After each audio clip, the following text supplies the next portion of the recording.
은혜로운 찬양 감사하면서 우리 찬양대원들 박수 한번 박수 쳐줄 만큼 은혜로운 찬양이었습니다. 오늘 하나님 은혜가 함께 하시기를 바라고요. 금년의 주제가 주여 치유하게 하소서 표어잖아요. 그래서 치유하고 관련된 성경 구절을 많이 묵상하고 우리 서재에 있는 책들 중에서 치유와 관련된 책들을 또 쭉 뽑아가지고 목양실에 꼽아놓고 한 권 한 권 읽어가고 있는 중인데요. 지난 1월 달인가요? 그러니까 당신도 살아라는 책을 읽었어요. 여러분, 그러니까 당신도 살아 이 말 앞에 얼마나 살기 어려운 그런 삶을 극복하고 그리고 나서 나 같은 사람도 사는 것을 보면 너희도 살아 이런 말이거든요. 그러니까 당신도 살아. 일본 사람 오이라 미스오라는 사람이 쓴 책인데 자기의 자서전이에요. 내용은 이래요. 하여튼 어렸을 때부터 굉장히 불우한 그런 삶을 삽니다.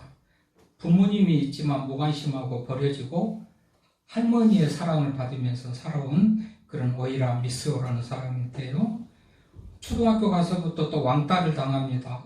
얼마나 왕따가 심한지 다른 학교로 전학을 가요.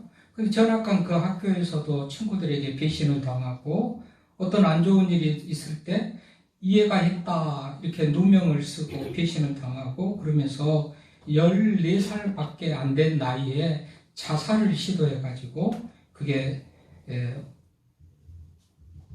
다른 사람에 의해서 발견이 돼가지고 이제 자살을 또 하지 못하고요.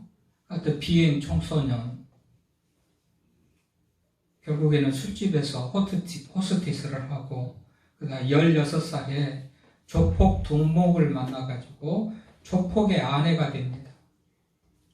16살에 조폭의 아내인데 조폭 구성원들은 대부분 40대, 50대 건장한 남성들인데 16살 먹은 그 조폭의 아내한테 뭐 형님, 형수라고 그렇게 부르는 것이 꺼려가지고 상당히 그 느낌으로 무시당하는 그런 조폭의 아내로서의 그 예우를 받지 못하는 그런 모습을 보면서 나도 저들같이 돼야 되겠구나. 그리고 온몸에 문신을 했다고 그럽니다.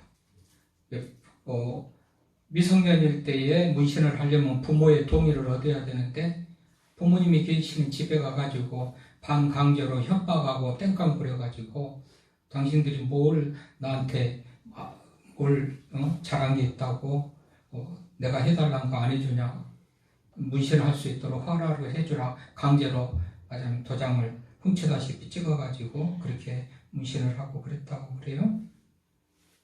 그런 삶을 살다가 자기를 키워주고 사랑했던 할머니가 돌아가시는 그 사건을 통해서요 굉장히 많은 충격을 받고 이제 과거의 삶에 대해서 뉘우치는 그런 이 시간을 가졌다고 그래요. 그럼에도 불구하고 이제 조폭의 아내에서 그 남편하고 이혼을 하고 그러면서도 매일같이 술에 찌든 그런 삶을 살았다고 그럽니다.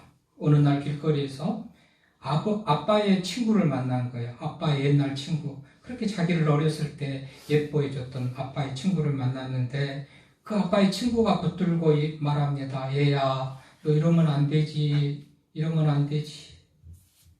아빠를 생각해라. 하여튼 설득으로, 설교로 그렇게 조금씩 마음이 열리면서 변화를 하기 시작하는데요.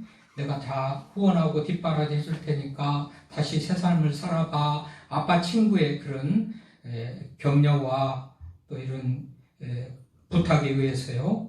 공인중개사 자격증 시험을 공부해가지고 합격을 하고 법무사 자격증 시험에 또 합격을 하고 사법고시에 붙어가지고 결국 변호사가 됐다는 그런 얘기입니다. 밑에 내려다 놓을 테니까 관심 있는 분들 읽어보시고요. 그래서 누군가가 조금 힘들어할 때 손만 붙들어줬으면 내 인생이 이렇게 꼬이지 않았을 텐데 참으로 파란만장을 삶을 살다가 이제 아빠의 옛날 친구 그분을 만나가지고 내 인생이 이렇게 변화됐다는 그런 얘기인데요.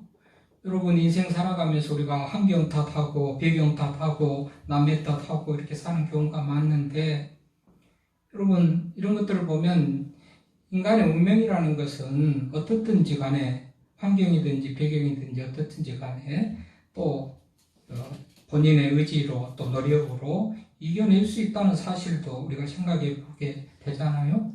그런 삶을 살고 나서 이분이 그러니까 당신도 살아. 나 같은 사람도 살았어. 자살을 시도하고 죽을 그런 환경 여건이 있음에도 불구하고 나도 살았어. 그러니까 당신도 살아. 자, 오늘 본문 말씀이 이 책을 읽고 나니까 본문 말씀이 떠오르고 생각나는데요. 본문 말씀이 그런 말하자면 말씀입니다. 오늘 본문이 뭐라고 그래요? 16장 1절에서 보니까 하나님께서 에스겔에게 어떤 말을 하십니다. 여호와의 말씀이 에스겔에게 임합니다. 뭐라고요? 에스겔아 예루살렘으로 가서 이 그들의 가정한 일을 알게 하고 깨닫게 해라. 그럼 그들이 가정한 일은 뭔가 하면 말이죠. 그들의 근본이 난 땅은 가나안이고 그들의 근본 출생지가 가나안이고 3절에 보면 아버지는 아모리 사람 어머니는 헷 사람 내가 낳은 것을 말하건대 내가 낳을 때에 내 배꼽줄을 자르지 아니하고 너를 물로 씻어 정결하게 하지 아니하고 내게 소금을 뿌리지 아니하고 너를 강보로 싸지도 아니하였다. 이런 말씀을 하셔요. 지금 이스라엘 백성들이 그런 태어날 때 출생할 때 그렇게 출생하고 태어났다는 얘기 아니겠어요? 여러분 이스라엘의 근본을 가나안이라고 그러죠. 가나안. 내 근본은 내 땅은 가나안. 이 가나안이라는 것은요. 여호수아가 가나안 땅을 차지하죠. 출애굽의 여정을 마치고 하나님께서 모세는 모압 평지에서 죽음을 맞이하고 모세의 후계자 여호수아가 가나안 땅을 정복하는데 이 가나안 땅은 7 족속으로 구성된 그런 나라였어요. 헷 족속, 기르가스 족속, 아모리 족속, 여부스 족속, 브리스 족속, 히이 족속, 하여튼 가나안 족속 이런 7 족속이 살고 있는데요. 우리가 아는 대로 전에도 말씀드리지만은 하나님께서 여호수아에게 이 가나안 땅을 정복할 때 그들을 다 멸절하라고 그랬잖아요. 멸절하라고. 왜 그랬을까요?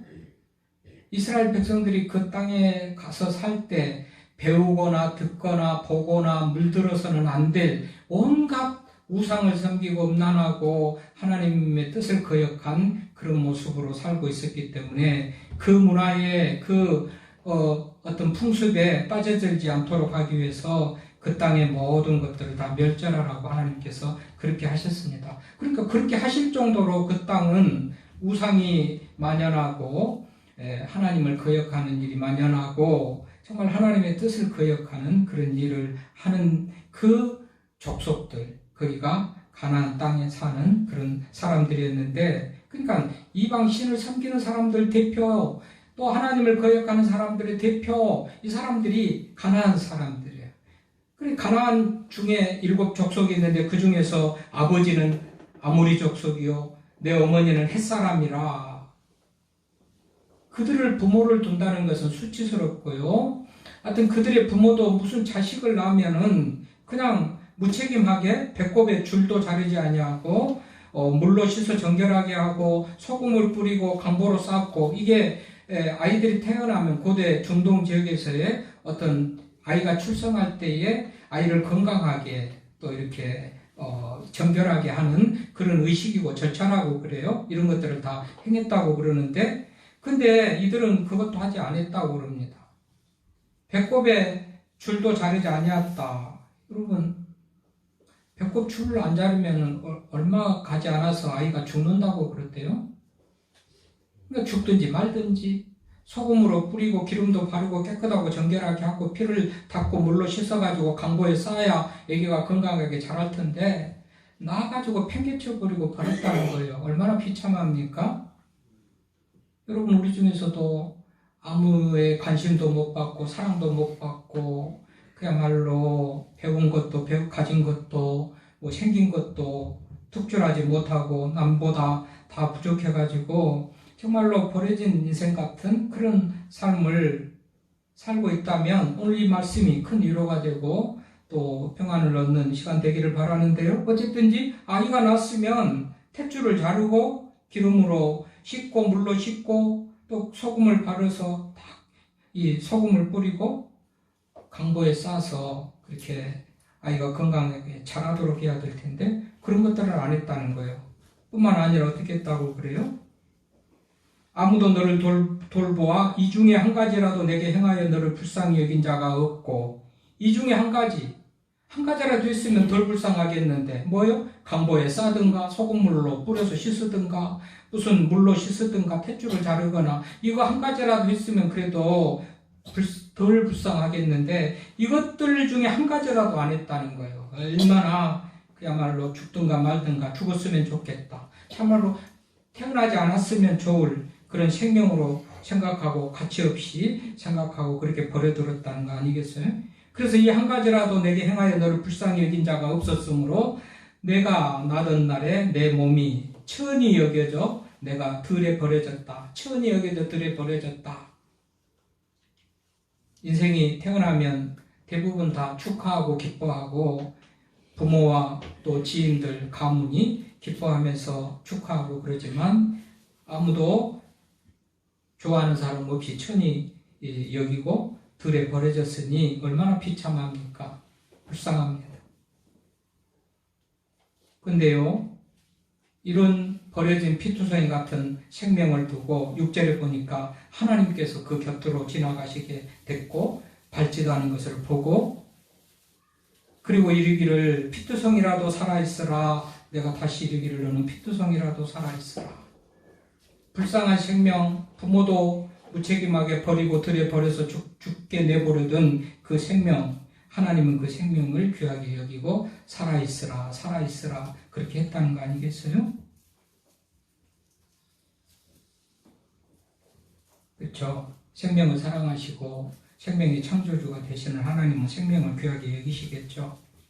그런데 살아있으라 살아있으라 너 혼자 살아봐 말만 하지 않고요. 7절에 보니까 내가 너를 들에 풀같이 많게 하였더니 내가 크게 자라고 살아라 살아라 너 알아서 살아라 하지 않고 피투성이라도 살아라 피투성이라도 살아다 그렇게 바라고 격려하면서 하나님께서 그 생명을 자라게 해서 들의 풀과 같이 많게 하였다. 크게 자라게 했다. 그렇게 말합니다. 하나님 덕분에 크게 자라고 많이 자라고 심히 아름답게 자라서 어엿한 그야말로 여인이 됐다고 그러잖아요. 유방이 뚜렷하고 내 머리털이 자랐으나 내가 여전히 벌거벗은. 하여튼 육체적으로 겉모습은 완전하게 자란 성인이 된 그런 모습까지 자랐다는 거잖아요. 하나님의 은혜로.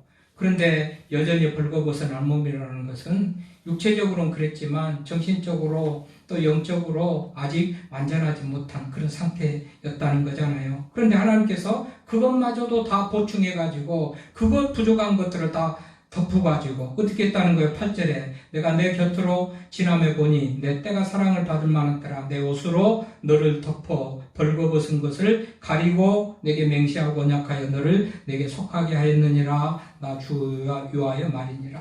그러니까 아직도 하나님께서 도와주셔서 함께해서 풀같이 많게 자라게 크게 아름답게 했지만 부족한 그 모습을 하나님께서 벌거벗은 옷을 하나님의 옷으로 덮어가지고 부족하고 연약한 것을 다 감싸줬다. 이런 말이에요. 얼마나 하나님의 위로와 또 정말 사랑이 확인되어지고 확인할 수 있고 볼 수 있는 그런 말씀이죠. 하나님은 말만 아니고 피투성이라도 살아라 살아라 살아야 돼 죽으면 안 돼 말만 하지 않고 하나님께서는 친히 자랄 수 있도록 내가 너를 들에 풀같이 많게 하였다 내가 크게 자라고 심히 아름답게 됐다. 내가 내 곁으로 지나면서 내 옷으로 너를 덮어서 벌거벗은 것을 가렸다. 우리 하나님은 말만 하지 않고 실제적으로 필요한 것들을 공급해서 그 피투성이가 자랄 수 있도록 양육하고 보호했다라고 성경은 말하고 있잖아요. 그런 의미에서요, 여러분, 오늘 말씀을 통해서 정말 우리가 또 한번 확인하고 깨닫게 되는 것은, 우리가 사는 것은 그야말로 삶이 의무라는 사실을 우리가 알 수가 있습니다. 삶이 의무구나. 하나님이 주신 생명이니까 사는 것은 의무다. 산다는 것이 의무다. 힘들고 정말 어렵고 그럴지라도 산다는 것이 의무라는 사실을 우리가 생각해 볼 수가 있어요. 하나님이 생명을 창조하셨고 하나님이 주신 그 생명을 지키고 또 보호해 주실 것이라는 그런 믿음을 가지고 우리가 비록 힘들고 어려운 피투성이 같은 그야말로 아무도 관심 갖지 않는 그런 버려진 인생 같은 우리들이라 할지라도 다 버려도 하나님은 우리를 버리지 않고 지키시고 보호해 주시는구나. 그 이유는 하나님이 생명을 창조하셨기 때문에 그렇다 생각할 때 우리는 산다는 것은 의무다라는 생각을 가지는 그런 우리가 돼야 되겠고, 하여튼 하나님이 나를 이렇게 사랑하신다는 사실을 조금 더 잊지 않고 믿고 나아가는 그런 우리가 됐으면 좋겠습니다. 그래서 이것으로도 그치지 않죠. 이것으로 그치지 않고 이후에 하나님께서는 어떻게 더 많은 좋은 은혜들을 주시는가 봤더니 9절부터 우리 14절까지 보면 9절부터 그렇게 잘하도록 하는 데까지만 이 하나님께서 역할을 다하고 끝나고 마치는 게 아니고 온갖 좋은 영화로운 그것들을 다 또 피투성에게 허락했음을 성경에 기록하고 있습니다. 9절부터 보니까 뭐라고 그래요? 내가 물로 내 피를 씻어 없애고 내게 기름을 바르고 수놓은 좋은 옷을 입히고 물돼지 가죽신을 신기고 가는 배로 두르고 모시로 덧입히고 폐물을 채우고 팔고리를 손목에 끼우고 목고리를 목에 걸고 코고리를 코에 달고 귀고리를 귀에 달았고 화려한 왕관을 내 머리에 씌웠나니 이와 같이 내가 금은으로 장식하고 가는 배와 모시와 수놓는 것을 입으며 또 고운 밀가루와 꿀과 기름을 먹음으로 극히 곱고 형통하여 왕후의 지위에 올랐느니라. 내 화려함으로 말미암아 내 명성이 이방인 중에 퍼졌음. 내가 내게 입힌 영화로 내 화려함이 온전함이라. 나 주 여호와의 말이니라.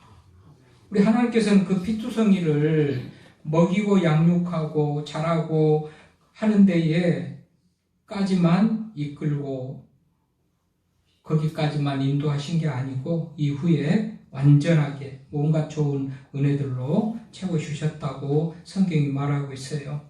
그런 의미에서 우리가 치유를 우리가 주제로 금년에 나아가는 때에 정말 이렇게 우리 하나님께서는 우리와 함께 하시고 우리의 부족한 것들을 채우시고 연약한 것들을 채우시고 함께 하신다는 사실은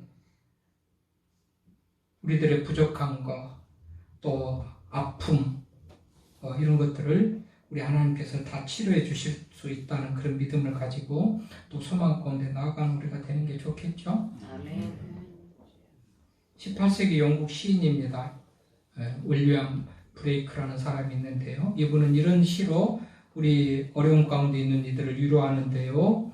당신이 한숨 쉬는데 당신을 만든 분이 곁에 없으리라 생각하지 마세요. 당신이 눈물을 흘리는데 당신을 만든 분이 가까이 없다고 생각하지 마세요. 그분이 우리에게 자신의 기쁨을 주시어 우리의 슬픔을 파괴하시나니 우리의 슬픔이 달아나 사라질 때까지 그분이 우리 곁에 앉아 함께 슬퍼하시나니.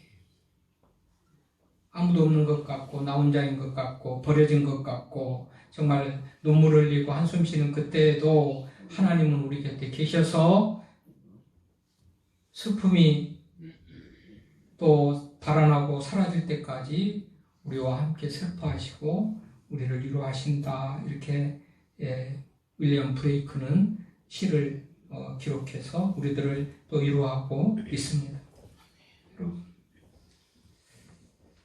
이 모든 말씀들을 정리하자면 한마디로 버림받고 외면당하고 피투성이 같은 상황 속에 있더라도 하나님께서 지키시고 함께 하셔서 그 생명을 살리고 그 생명을 영화롭게 한다라는 말씀 아니겠습니까? 그러면서 생명은 아주 귀한 거다. 우리 하나하나가 참으로 하나님 앞에 귀한 존재들이다. 사람들은 하찮게 여길는지 몰라도 그래서 천히 여기서 들에 버려버린지 몰라도 하나님은 우리를 사랑하신다는 사실을 기억하시기 바랍니다. 아멘. 여러분 안병동에서 항암 치료를 받는 분들이 친구 중에 가족 중에 이웃 중에도 있죠. 그분들은 엄청난 고통을 겪으면서 암을 치료받고 생명을 연장하기를 바라는 그런 상황을 우리가 생각해 봅니다. 여러분 그 항암 그 주사를 맞는 거예요. 이게 그렇게 고통스럽다네요. 아드레마이신이라는 그 약이 혈관을 통해서 주입되고 그 약이 말하자면 암을 이렇게 치료하는 그런 약이라는데 고통 속에서 눈물을 흘리면 눈물이 빨갛게 된다. 그래서 빨간 약이라고 부른다고 그래요. 그 약의 아드레마이신이라는 그 약의 별명이 빨간 약. 왜요? 고통스러워서 눈물을 흘리면 그 눈물이 빨간색으로 변할 정도로 그렇게 고통스럽다는 얘기 아니겠어요? 매캐한 화학성분 냄새가 병을 따고 말하자면 주사를 꼽아서 약을 뽑아서 혈관에 넣으려고 할 때에 그 냄새가 나오잖아요. 그 냄새를 맡고 혈관이 숨어버린다고 말을 그렇게 한답니다.